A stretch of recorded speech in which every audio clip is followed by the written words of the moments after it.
couple of big pieces of news. The most recent big piece of news is that Tyrone Mings, the man I call Ty, the God of Thunder, because look, he looks like a damn Marvel superhero, doesn't he? He's a good-looking guy. He could play a lead role with Chris Hemsworth, selling out cinemas all over the world. Tyrone Mings has been nominated for March Premier League Player of the Month. 3 games Villa have played, 0 losses, 2 wins, and 1 draw. A draw in which we were unlucky not to win, to be honest. So, we've beaten Crystal Palace 1-0. We beat Bournemouth 3-0, and we drew at West Ham 1-1. And I would say in all of those games, Tyrone Mings really stuck out. You know why? Because Tyrone Mings, I think his improvement under Unai Emery this calendar year has been really amazing to watch. I think he's always been a very underrated player. I think you could watch him and say there were similarities to Ollie Watkins in the sense they were both capable of players that could play at the highest level, I think. Maybe an exaggeration. They're not like, bloody PSG, Man City. They're probably not that sort of level, but they're players who could play international football regularly, I think, and could play in the Champions League. But I think that what stopped them from reaching that level was that for a while there at Villa, you'd have to say there were 1 or 2 flaws in their game that sometimes would get exposed. Like sometimes I think with Watkins, the ball every now and again could bounce off him. And I think the top strikers, that doesn't really happen. So you're looking at consistency.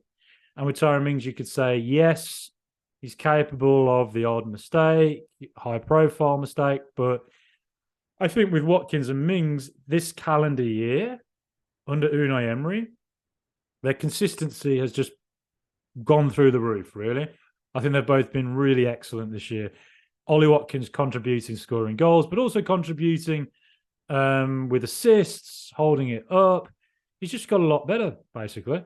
And Tyrone Mings, where I think he's really improved, just watching it in person at Villa Park, watching it all on the highlights and the screens,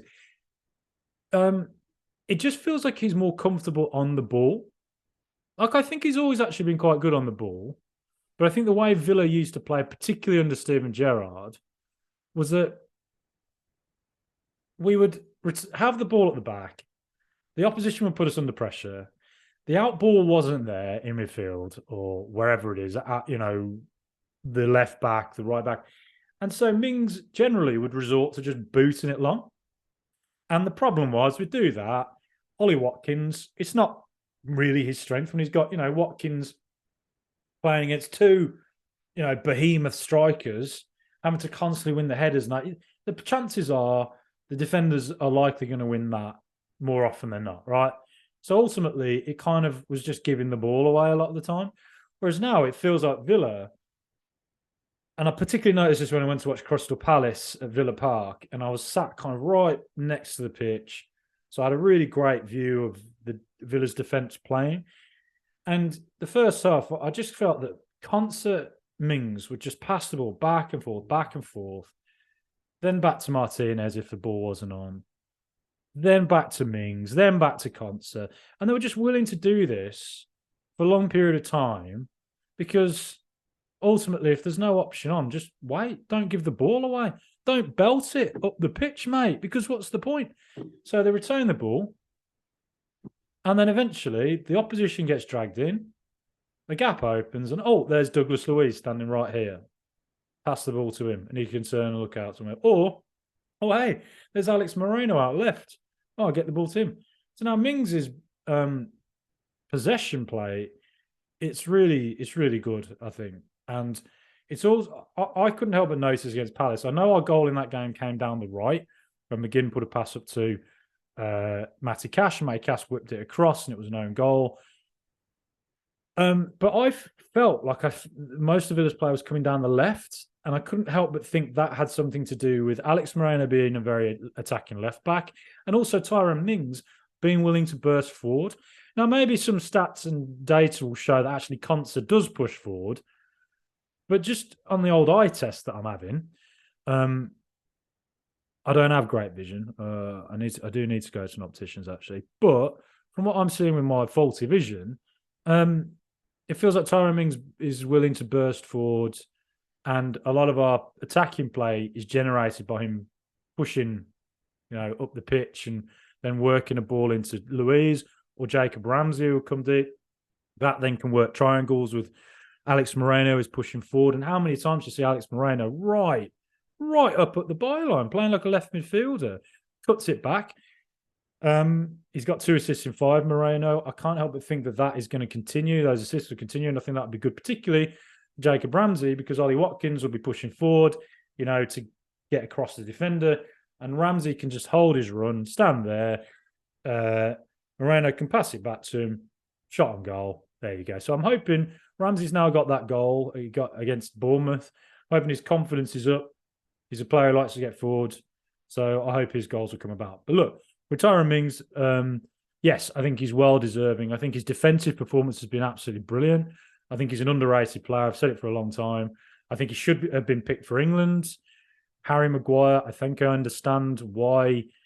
Harry Maguire has a great surname, by the way. That is a great surname. I wish I had that surname. It's a brilliant surname. Harry Maguire, they're such lucky people. But Harry Maguire, I can see, Southgate has loyalty to players, and that's in some ways it's a good thing for the team dynamic. But and I tend not to be too critical of Southgate to the same level a lot of others are. I think he's made mistakes in games, particularly probably the Euro final against Italy. But the job he's done overall compared to previous England managers the last 30 years is pretty well, very good. But you look at what he's done, kind of picking Harry Maguire, who doesn't really play for United anymore.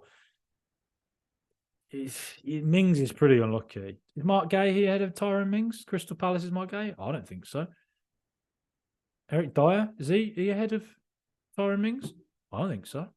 So if Mings continues to play the way he has, surely he works himself back into contention for England. He's got a new contract this year as well. So clearly Unai Emery really likes the guy on and off the pitch. So yeah, let's all get voting for Super Tyrone Mings, the man I call the Marvel superhero, the man who could be saving the world from Thanos himself. So let's look at some of the other players who've been nominated as well. Newcastle's Alexander Isak, excellent player. I really rate Alex Isak. I think he's just got it all. It's very annoying that Newcastle have signed him. And we're playing Newcastle at Villa Park in April, and I have the earmarked to that game for the one that's going to be a huge test for Villa, and that Isak will cause us quite a few problems. That's the one I've got an eye on, to see how we do against them. Of course, I'm confident. It's Professor Unai we're talking about here. He'll have a plan, but look, they've done very well this season, Newcastle, and Isak's done very well. Scored a couple recently. I forget who against Fulham was it, I think. Alexis McAllister, Brighton are in fantastic form again. He is a wonderful player, World Cup winner. He should come join the Unai Emery revolution, I think. Yeah, well, look, he's going to go. I think if he ever goes anywhere, it's probably going to be to I don't know, like Liverpool need a midfielder. I mean, he was probably as good as they could get. Bukayo Saka, fantastic player as well. Lovely player. I love Saka. And Leandro Trossard has been a good signing for them. And Mo Salah, who had a good month, particularly in that Liverpool 7-0 Man United game, which still just befuddles me, considering Liverpool's form, United's form, how that happened. Whatever. Tyrone Mings should win it, okay? So we've got until 11 a.m., Friday, March 31st. Well, that's when the winner's announced. But let's just get nominated. Let's get voting for him anyway. Come on, vote for Mings. Get on the Villa website and do it. I'll put the link down below. Otherwise, what else is good? Look, did 2 interviews this week. Zach Lowe from Breaking the Lines. He is a Portuguese football expert. Talked all about Pedro Gonçalves. Tough for me to say, isn't it? Pedro Gonçalves. Gave all the info about why Villa might be interested in him, because there's been a lot of reports this week that Aston Villa are keen on this Sporting attacker. Very good player. You look at his goal scoring record, very strong. 24 years of age. If Villa are going to go big this summer, get some more attacking options. Maybe he's one they'll go for. I think a striker might be one that they go for, and a winger is what they will prioritise if I was to imagine it. But very versatile player, and listened to that interview. And then, of course, spoke to Neil Dunworth from For the Love of Paul McGrath. Great guy, brilliant person, fantastic podcast. Check him out. Check that chat out. We talked all about Unai Emery's Aston Villa revolution, Professor Unai's revolution. Otherwise, the women's team, goodness me, they're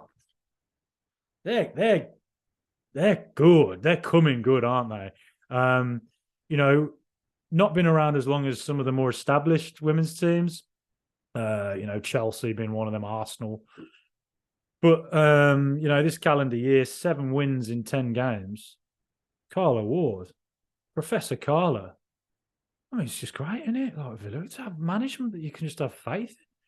And last week, beat Man City in the FA Women's Cup 2-1. Just awesome. They're playing at Villa Park on Sunday against Leicester City. Get down there if you can, get supporting the girls. And, it's just, to see such a strong women's team at Villa, it's just that's just brilliant. I'm really happy to, because there's such popularity within women's football. It's getting far more coverage than it ever used to now. And I think if you want to be a team that's taken seriously, an elite club, you have to have a women's team, because you have to, football fan bases are diverse. Young girls want to play. Give them the outlet to play. Give them the teams and the opportunities to do that. And I think that a club like Aston Villa having that, Birmingham City have had a great women's team as well for many years. Karen Carney being a product of that. Girls in the Midlands area and sort of beyond, it's somewhere to go to get elite coaching. England winning the Euros last year. It's got to keep going, keep growing. I don't know. It's exciting to see, and the women's team at Villa, I think, hopefully, will just keep getting better and better under Professor Carla. So fantastic. I love it. But look, hey, I've rambled on long enough. But I just thought, come on here, have a little quick update. Check out some of the interviews. Please subscribe. Please subscribe below what we do, and follow us on Spotify, Apple Podcasts, because we also do audio podcasts that don't go onto YouTube. So we actually have separate shows. Me and George Zielinski, we've been doing that now for 2 years. Absolutely love it. The listenership's just gone through the roof. It's brilliant. It's just meeting Villa fans, chatting to people in the comments. Just love it. Get such a buzz from it. And I just love meeting fellow Villa fans. And we're all on this great journey, watching Professor Unai and Professor Carla turning the club around, really. It's great. So a lot to be positive about. Chelsea next week. I'll try and get somebody on to talk about Chelsea in a rivalries episode. We'll see what I can do. And I am going to that game at Stamford Bridge. So if you watch this and you see me there, let's just chat. Let's just chat Villa, It's great. Looking forward to that. Not sure what to make of Chelsea.